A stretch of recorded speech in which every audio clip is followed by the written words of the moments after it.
Rowdy sheeter ಬಿಕ್ಲು Shiva ಕೊಲೆ ಪ್ರಕರಣದ ಎ5 ಆಗಿರುವ ಭಾರತಿ ಬಸವರಾಜ್ಗೆ ಸದ್ಯ ಬೀಸೋ ದೊಣ್ಣೆಯಿಂದ ತಪ್ಪಿಸಿಕೊಂಡಿದ್ದಾರೆ ಅಂತ ಹೇಳಬಹುದು. ಕಾರಣ ಬಿಕ್ಲು ಶಿವ ಈಗ ದುಬೈಗೆ ಎಸ್ಕೇಪ್ ಆಗಿದ್ದಾನೆ. ಆತ ಸಿಗೋವರೆಗೂ ಕೂಡ ಇವರಿಗೆ ಯಾವುದೇ ರೀತಿಯ ಸಮಸ್ಯೆಗಳಿಲ್ಲ. ಇನ್ನು ಮಗದೊಂದು ಕಡೆಯಲ್ಲಿ ಈ ಪ್ರಕರಣವನ್ನು ಸಿಐಡಿಗೆ ವಹಿಸಲಾಗಿದೆ. ಇದರ ಸಮಗ್ರ ಬೆಳವಣಿಗೆ ಏನಾಗಿದೆ ನೋಡ್ಕೊಂಡು ಬನ್ನಿ. ರೌಡಿ ಶೀಟರ್ ಬಿಕ್ಲು ಶಿವ ಕೊಲೆ ಪ್ರಕರಣ ಬಂಧನ ಭೀತಿಯಿಂದ ಪಾರಾದ ಬಿಜೆಪಿ ಶಾಸಕ. ದುಬೈನಲ್ಲಿರುವ A1 ಜಗ್ಗಾ ಪತ್ತೆಗೆ ಶೀಘ್ರ red corner notice. Rowdy sheeter Shivaprasad alias Biklu ಶಿವನ ಕೊಲೆ ಕೇಸ್ ಭಾರಿ ಕುತೂಹಲ ಕಾರಣ ಆಗಿದೆ. ಕೊಲೆ ಕೇಸ್ನ 5ನೇ ಆರೋಪಿಯಾಗಿದ್ದ ಮಾಜಿ ಸಚಿವ ಹಾಲಿ ಶಾಸಕ ಭೈರತಿ ಬಸವರಾಜ್ ಎರಡೆರಡು ಬಾರಿ ಪೊಲೀಸರ ಮುಂದೆ ವಿಚಾರಣೆಗೆ ಹಾಜರಾಗಿದ್ರು. ಕೊಲೆಗೆ ಕುಮ್ಮಕ್ಕು ನೀಡಿದ್ದಾರೆ ಎಂಬ ಆರೋಪದಲ್ಲಿ ಭೈರತಿ ಬಸವರಾಜ್ರನ್ನ ವಿಚಾರಣೆ ನಡೆಸಿದ ಪೊಲೀಸರು ಕೊಲೆ ಕೇಸ್ನ ಪ್ರಮುಖ ಆರೋಪಿಗೂ ಬಸವರಾಜ್ಗೂ ಇರುವ ನಂಟಿನ ಬಗ್ಗೆ ಮಾಹಿತಿ ಕಲೆ ಹಾಕಿದ್ದಾರೆ. ಅಲ್ಲದೆ ಟೇಕಲ್ ಮೂಲದ 4 ಕೊಲೆ ಆರೋಪಿಗಳು ಭೈರತಿ ಬಸವರಾಜ್ ಬರ್ತ್ಡೇ ಸೆಲೆಬ್ರೇಷನ್ ಭಾಗಿಯಾಗಿರುವುದು ಕೂಡ ಸಾಕಷ್ಟು ಅನುಮಾನಗಳನ್ನ ಮೂಡಿಸಿದೆ. ತನಿಖಾಧಿಕಾರಿ ಎಸಿಪಿ ಪ್ರಕಾಶ್ ರಾಥೋಡ್ ಮುಂದೆ ವಿಚಾರಣೆಗೆ ಹಾಜರಾಗಿದ್ದ ಭೈರತಿ ನಂಗೇನು ಗೊತ್ತಿಲ್ಲ ಅಂದಿದ್ದಾರೆ.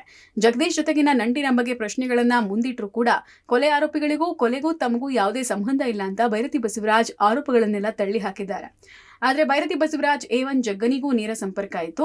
ಹೀಗಾಗಿ ಜಗದೀಶ್ ಬಂಧನ ಆಗಿ ಶಾಸಕರ ವಿರುದ್ಧ ಹೇಳಿಕೆ ಕೊಟ್ರೆ ಭೈರತಿ ಬಸವರಾಜ್ ಕೂಡ ಬಂಧನ ಆಗೋ ಸಾಧ್ಯತೆ ಇತ್ತು. ಆದರೆ ಜಗದೀಶ್ ದುಬೈಗೆ ಪರಾರಿಯಾಗಿರೋದ್ರಿಂದ ಸದ್ಯಕ್ಕೆ ಬಿಜೆಪಿ ಶಾಸಕ ಬಂಧನ ಭೀತಿಯಿಂದ ಪಾರಾಗಿದ್ದಾರೆ ಎನ್ನಲಾಗ್ತಿದೆ. ತನಿಖಾಧಿಕಾರಿಗಳು ನಮ್ಮನ್ನ ವಿಚಾರಣೆಗೆ ಕರೆದಿದ್ರು. ವಿಚಾರಣೆಗೆ ಬಂದಿದ್ದೇನೆ. ಹಲವಾರು ಪ್ರಶ್ನೆಗಳನ್ನು ಕೇಳಿದ್ದಾರೆ. ಅದಕ್ಕೆ ಉತ್ತರವನ್ನು ಕೂಡ ಹೇಳಿದ್ದೀನಿ. ಮತ್ತೆ ಕೂಡ ನೋಟಿಸ್ ಅನ್ನು ಕೊಟ್ಟಿದ್ದಾರೆ. ಯಾವತ್ತು ಅಂತ ದಿನಾಂಕ ನಿಗದಿ ಮಾಡಿಲ್ಲ. ನೋಟಿಸ್ ಕೊಟ್ಟಿದ್ದಾರೆ.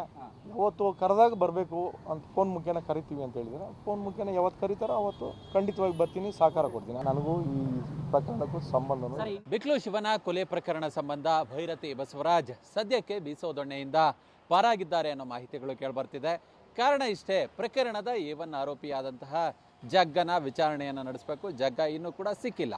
ಈ ಹಿಂದೆ 2 ಬಾರಿ ವಿಚಾರಣೆಗೆ ಕರೆದಂತಹ ಸಂದರ್ಭದಲ್ಲಿ ಭೈರತಿ ಬಸವರಾಜ್ ಹಾಗೆ ಜಗ್ಗನ ನಡುವಿನ ಒಡನಾಟಗಳು ಮತ್ತು ಈ ಹಿಂದೆ ಅರೆಸ್ಟ್ ಆದಂತಹ ಟೇಕಲ್ ಮೂಲದ 4 ಆರೋಪಿಗಳು ಬಸವರಾಜರ ಬರ್ಡೇ ಸೆಲೆಬ್ರೇಷನಲ್ಲಿ ಕೂಡ ಭಾಗಿಯಾಗಿದ್ದರು. ಹೀಗಾಗಿ ಇವರ ನಡುವಿನ ಒಡನಾಟ ಇವೆಲ್ಲವನ್ನು ಕೂಡ ಪರಿಶೀಲನೆ ನಡೆಸಿ ವಿಚಾರಣೆ ಮಾಡುವ ಕೆಲಸವನ್ನು ಪೊಲೀಸರು ಮಾಡಿದರು.